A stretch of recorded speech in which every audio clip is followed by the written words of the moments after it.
Hi and welcome to Bible Doubter. I hope I give you something extra to think about. And today I'm talking about Bible bad guys. As you can see from the list in front of me, these are probably the most famous people in the Bible.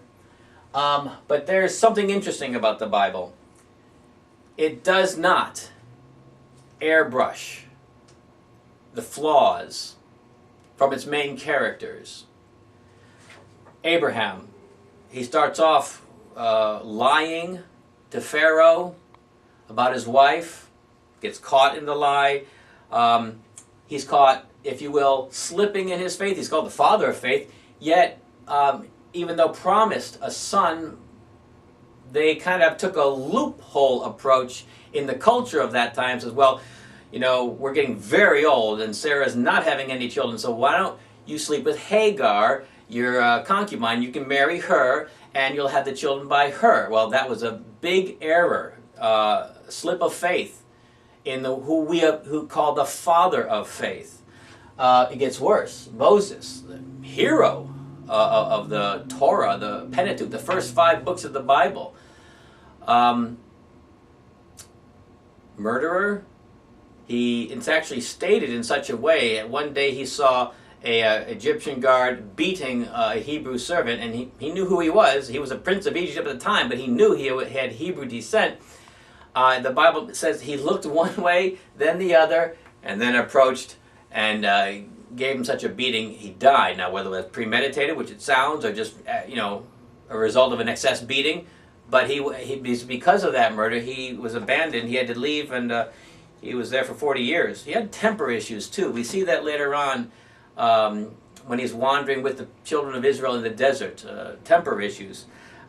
David, King David, who is said he died a man after God's own heart, wrote many of the Psalms in the book of Psalms. Adultery, murderer. He went through some very dark times when all his generals were off to war.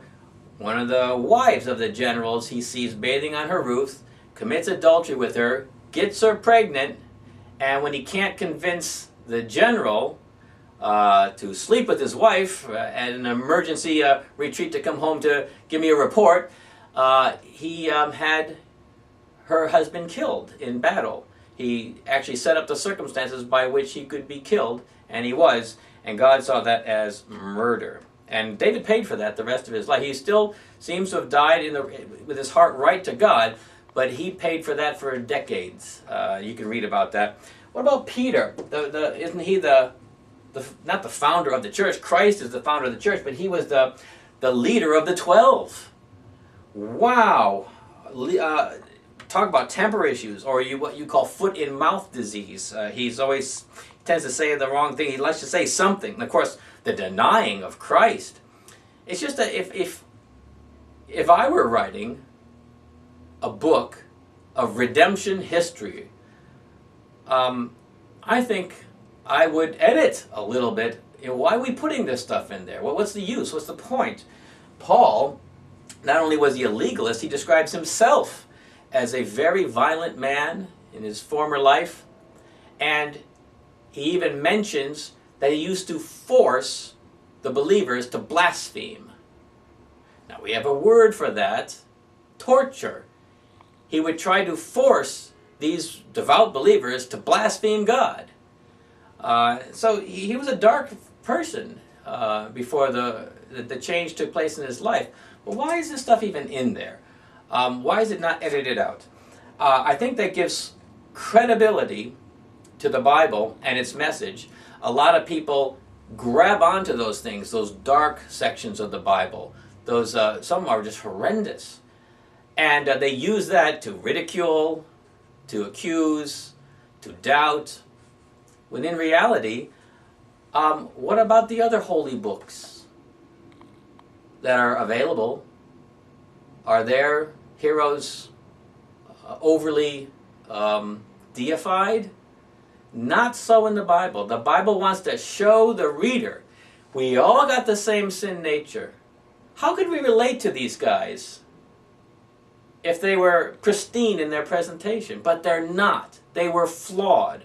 They had the same struggles you and I have. They overcame. They excelled. That's possible too. Even for murderers, torturers, adulterers, there's chances. There's an opportunity. So these things are important. They make the characters three-dimensional. So instead of ridiculing and accusing, consider, doesn't this make them all the more real characters that I could probably look to for guidance? Consider that until our next time with Bible Doubter.